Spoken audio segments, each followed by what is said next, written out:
सिंधवासियो मातम कयो घोड़ा ज़ुल्म पर ॿाहिरि न निकिरजो, पंहिंजे हक़ लाइ न चइजो कंहिंखे बि।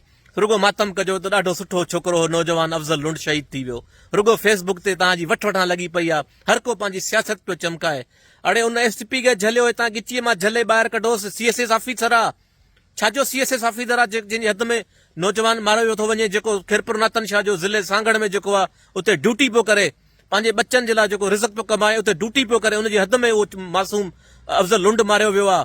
उन एसएचओ खे घल थाणे तां कढी ॿाहिरि वटि खणी अचो, उनखे ॿुधायोसि त बाबा असांजो तुंहिंजी हद में मारियो वियो आहे। पुलिस छाजे लाइ हूंदी आहे? इंसाफ़ ॾियण लाइ।